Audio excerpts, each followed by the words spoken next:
acclimated and out of COVID, back into the real world and doing these things. But let's look at two other big things that are, especially with teens, because we really want to address teenage behavior today, and because that's really close to both of our hearts. And we've designed some youth programs already that we're starting to implement in high schools, which we're really excited about. And in our own personal coaching business, we are implementing more teenage-friendly programs, not only for teens, but for families with teens. And we're super excited for that. But two big things that we also want to address today are going to be addiction and pornography. We'll save pornography for last, but let's talk about addiction. So, I was looking at some facts or some research right from the National Institute of Health here in America, and then from the Australian government website. And you take these things as facts as you can, right? But it's interesting to see that here in the States, between 2010 and 2019, so in a 9-year period, there were 3,200 drug overdose deaths, right? So in a 9-year period, 3,200 deaths from kids between the ages of 10 to 19. In 2021, there were 1,200. So in just 1 year, there was 1,200, which is basically it's about a little bit more than a third of what that whole 9-year period was, right, in 1 year. So that's a problem, right? And then but here's the thing that's scary is that it jumps up to 22,000 from the age group of 20 to 24. So from 10 to 19, it's 1,200. And then from 20 to 24, it's 22,000, right? Which means what? It means that as parents, as teachers, as coaches, as mentors, we are not educating children enough on the dangers of drugs. And so the minute they leave the house almost, right? Like literally from 18 to 19, when they leave the house and they get to college and they start experimenting, 20,000 more people just in a year die from drugs. That's crazy, right? Yeah. And in Australia, that's in America, right? And then in Australia, 1 out of every 4 people between the ages of 14 to 24 is diagnosed as either a drug addict or an alcoholic. 1 in 4. And I just got that off the website today, right? So not only do I see all this stuff firsthand as I work with these groups, but this is like these are government reported statistics, which you can fluctuate a little bit. But the thing that's important to bring up on this though is, so you figure in Australia you have 1 out of 4 people are going to have a substance abuse problem, right? And I don't know what the numbers are in America because we have so many more people, but I know that we have more overdose deaths than any other country in the world by far, right? Last year we had over 100,000 of all ages, but even, from 10 to 19, like why are 1,200 kids? That's like over 100 kids per state every year dying of drug overdose that are still living at home, right? These aren't kids that are making decisions outside of the home. These are kids that actually live in the home with parents that are supposed to be taking care of them that are still dying of drug overdoses, right? That's unacceptable. But it's unacceptable because that means that parents need help, right? That means that like somehow the parents aren't getting support from the teachers aren't reporting back, there's a disconnect on who's teaching the kids about drugs, on who's getting, and this is a nationwide thing. This isn't in, a lot of people are like, oh, well, that's got to be probably in like the poverty stricken or in the gang neighborhoods. They're like, no, this is everywhere, right? And it was the same in Australia. They had, it's interesting. In Australia, they have a high rate. It's almost 30%.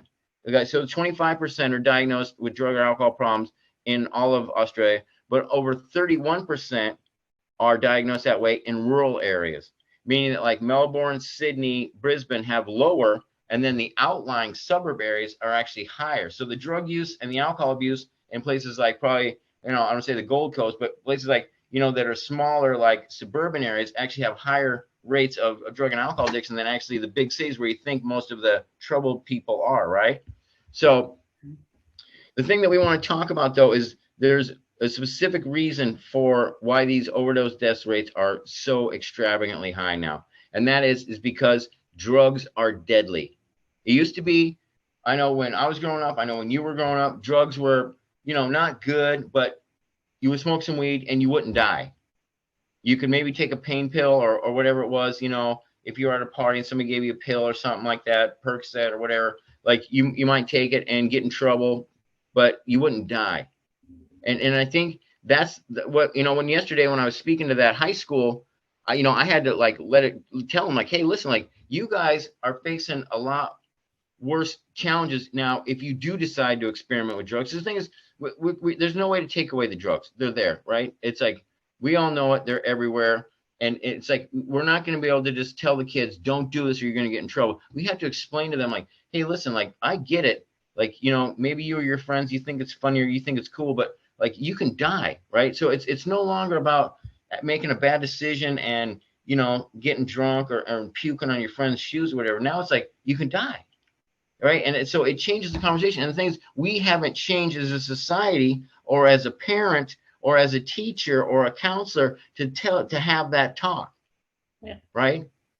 And that's what I really think parents really need to reintroduce their kids to the drug and alcohol talk and be like, hey, listen, I get it that like, you know, we market booze towards kids now. You know what I mean? Like never has there been a time in history of the world where you have more fruity, non-scary looking alcoholic beverages, right? You got the White Claw, you got all the little seltzer waters with booze, you know what I mean? And so it makes it look like, oh, it's just no big deal. It's just like a LaCroix or whatever, right? And it has some booze in it. You know, it's not like the hard stuff like Jack Daniels or something where like, oh, it's all scary, right? Or But vodka cruises for Australians. you know, right. But and that's what I'm saying, right? And the thing is like even the marijuana that kids smoke nowadays, right, is like 90%. It's not even marijuana. It's like it's a genetic modified version of what used to be called marijuana that they have strained and to make it so strong that you can literally hallucinate and you know have to go to the mental ward for smoking marijuana. And the thing is that we're not having that conversation. We as or not, I shouldn't say we. That's a broad statement. I think a lot of people still associate drugs with the same drugs they were taking 20 years ago, and we need to switch that conversation around. And so And what do you think has how would changed? you address that? What's that? What do you think's changed? Like why has the drugs changed so much? Like what is that? It's because we have modified all the drugs, right? So fentanyl is the number one killer of all of us, right? And it was made in China. It was used to tranquilize elephants 30 years ago, and now Mexico and China have teamed up, and it's like the chemicals are sold only in China, so you can only get them in China. They don't sell them anywhere else, and now they only specifically sell them to the Mexican cartels because the rest of the world has gone to China and said, if you keep selling these drugs and killing all these people in America and every other state, we're going to go to war with you. And so now they're like, well, we don't make the drugs anymore, but they still sell the chemicals. And then the Mexican cartels are making the drugs, right? And so it's like the thing is that now we are making, right now that we're space age and technology friendly, the drugs that we make aren't drugs anymore. Like they're literally killers. Yeah. And you know, when you can, you know, like it takes half of a size of your pinky nail to kill you with fentanyl. So imagine if you snorted a line like this and you thought it was cocaine and it was fentanyl, like you're done. Like you don't come back from that, right? Like Yeah. that's how it, you know. And the thing is they make these little pressed pills and they sell them as regular pain pills, and you don't know if it has fentanyl in it or not. And once again, if only this little amount takes to kill you, and you take a pill that's like, you know, size of an aspirin, see you later. Yeah. You know, And I guess all it takes is like one kid to get their hand on something, and then it's like, well, you have to be cool to do it. But no one knows any of this, like unless you're actually really trained in it or really come across this stuff as parents, like until you told me this, I didn't know. And I'm yeah. sure like so how do we spread that word?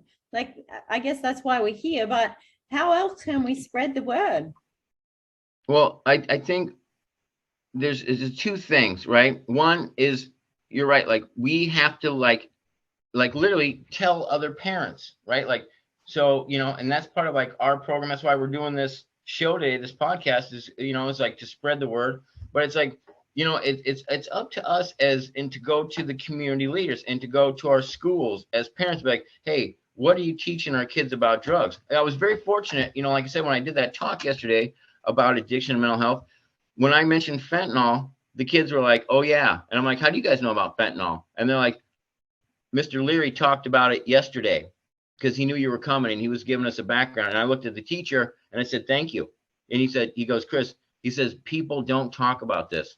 This is something that he goes, I'm a teacher. I teach health class. He says, and in this whole high school, he said, I was like the only person that knew about fentanyl at our last teacher conference about a week ago when we knew we were going to bring up substance abuse and mental health this week for all the students. He said, no, people have heard of fentanyl, but they have no idea how many people it's killed. They have no idea how strong it is. And they think it's in big cities, and it's not in big cities. It's everywhere, you know? Yeah. And I think it starts with us giving a conversation with the kids, first of all. And then it starts with us going to our civic leaders, our teachers, and being like, hey, like, we need to have an awareness. I mean, like, we got to remember, like, it killed 1,200 kids last year. Nothing else has killed 1,200 kids. Nothing. Yeah. Not car accidents, nothing. Like, you know what I mean? So you think, you know, I don't know what is going on in Australia, but I know here in America, our leaders stink, right? Like, our government, completely worthless right now, right? Like, we're seeing it all over the place, right? And I'm not putting people down. I'm just saying it's a fact. When you have this many people dying and teenagers dying, and we're not putting money back into sports programs, we're not putting money back into music programs, like, we're not doing anything. We're worried about the price of gas and going to war on a war that has nothing to do with us. Like, what about our own people? Like, what about our own kids? You know what I mean? And so, unfortunately, it comes to the parents, it comes to people like myself, youth advocates, coaches, mentors, to really get involved and not be afraid to talk about it, right? That's the other thing. People are afraid to offend people so much. I'm like, how can you be afraid to offend people about something that's going to kill your kid? Yeah. Have the talk with them. Sit them down like, hey, there's fentanyl out there. I don't care if you want to hear have the drug talk. I don't care if you think this or that. I don't want you to die. Can you please not take any drugs? Can you make me that promise? Right? And if that's the case, then maybe you have to do a little bartering, right? Like, I know your friends are taking drugs, or I know there's drugs at school, because they're at every school. But tell you what, if you want to, you know, remain drug free, I'll make you a deal. I'll buy you whatever you want, electric bike, or you know what I mean, something that's like reasonable, like, you know, not like a car, but you know, there's something like, I'll take you on a trip to, you know, like they like to ski or something, you know what I mean? Because, like, seriously, we're talking about one experiment kills your kid, right? So you don't give them a leeway, like, oh, try not to get in trouble. Like, no, don't take drugs. Yeah. Because you don't know what's in them, right? And you could die. It's a different conversation. And I'm not just saying this because I'm a drug and alcohol counselor, and I'm not just saying this because I'm in recovery and things like that. Like, this isn't about kids not taking drugs because we want to be clean and morally right and blah, blah, blah. This is about because it kills you now. You're not going to sit with your friends in a car and take drugs and then eat 3 bags of Doritos and a pizza and go home and sleep for 14 hours. Like, those days are gone. Now you're going to hallucinate, or you might die. And that's the other thing, is that these kids, when their friends do take these drugs and they go into overdose, they get scared and they just leave them because they don't want to get in trouble. Yeah. And a lot of these kids die because their friends didn't want to call 911 because they didn't want to get in trouble. Yeah. That's even the worst part, right? Like, we have to have the conversation with the kids, like, hey, if your friend takes drugs and he's with you, it's okay to call me. I'm not going to get mad at you. You know, we'll have a talk about it. But I'm not going to, like, yell at you because I don't want your friend to die either. Yeah, can save your life, can save their life. So, but I think the thing is that I don't think people understand, and that's why another reason why we really want to do this show, right? Because we have to impress upon people, hey, this isn't about to just say no, right? This isn't about, like, don't take drugs because good kids don't take drugs. We're past that. This isn't a moral choice. This isn't a religious choice. This isn't anything. This is a simple fact of, like, your kid will die. There's a good chance your kid will die if they take drugs nowadays because they're being poisoned by people, and the people that are poisoning them still aren't getting in trouble, right? That's the other thing that's so frustrating, is that as parents, as coaches, as teachers, we give these kids our talk and we tell them, don't do this, we don't do that. And yet the people that sell our kids drugs don't even go to jail. They go to jail for what, 6 months? You kill a kid and you don't get the death penalty? I don't understand that, right? Yeah. Well, we have to be not traceable, because it's so overwhelming. There's so much going on in the world. that how do they really trace it? Like if that's the case, that's in Mexico and it's, all these cartels and there's new ways of sending things like in the post and all, stuff that we didn't have access to. Like that's a bigger picture.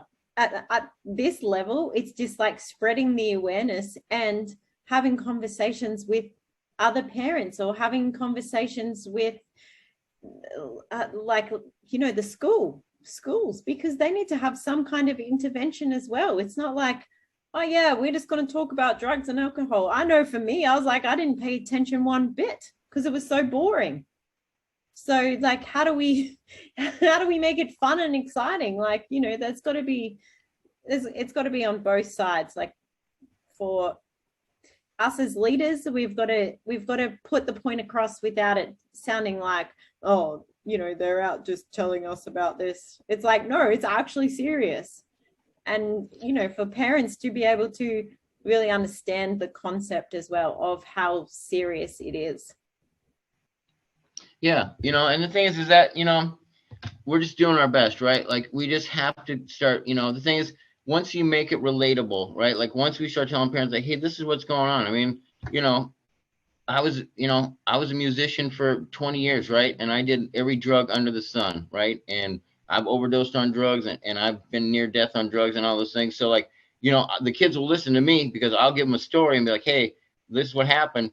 But, at the same time, I also was not doing drugs when fentanyl, right? Like I've been clean now of drugs for over 12 years. And so, like fentanyl just came out about 8 years ago. You know what I mean? So like, I have no idea what fentanyl even is. I've never, it was around a little bit back when I was still partying, but it wasn't something that I ever had to worry about. But I mean, obviously we know we've gone from 13,000 deaths in 2012 to over 100,000 deaths in 2022. So in 9 years, and it's all due, basically it's all due to fentanyl. So that's like, it's just a different conversation. And I think that's it. It's not, we don't need to reinvent the drug talk to our kids. We need to say, hey, the drugs aren't the same. You know what I mean? They're not fun anymore, right? Like they can actually kill you. If you want to do a fun drug, how about I take you skydiving? How about, you do something that like, that is fun for them, right? And granted, there is extra responsibility as a parent, and there is going to have to be some extra finances spent in order to get your kid, on the right track, or not even on the right track, but just back into this whole thing. And we understand that. And that's why we try and give you some simple ways that you can just get started with it. But at the same time, I don't know any parent that wouldn't be willing to spend $500 or $1,000 if they knew that that day they took their kid skydiving or bought him an e-bike for not getting high on drugs, wouldn't take that one pill at a party that night and have died, right? Like no parent would ever go, oh, you know what? I'm so glad I didn't spend that $1,000. You know what I mean? When their kid died, they're like, I knew it. I should have bought that. You know what I mean? I had the money and I was saving it for their college. Don't worry about college anymore, people. I'm telling you right now, college is a good thing. And if the kids want to go to college, there is enough free money for them to get into college, right? Parents need to quit working 12-hour days, 6 days a week, so they can afford to send their kids to college. Like, listen, it's more important you spend time with your kids now and actually get them ready to be adults before they even get to college than it is for you to save up $100,000, work yourself to the bone, stress yourself out, have no connection with your kid, and then send them off to a college where they're just going to party their butts off and possibly make the worst decisions of their lives and come home in a body bag. You're not helping anybody, right? And that's just the fact. I'm not being negative here. I'm stating simple facts. I'm on the front lines. I'm telling people this is what you need to really pay attention to, right? Yeah. And from a parent, it's presence. Yeah. Right. And it's true, right? It is. And it's presence, it's connection. It's the thing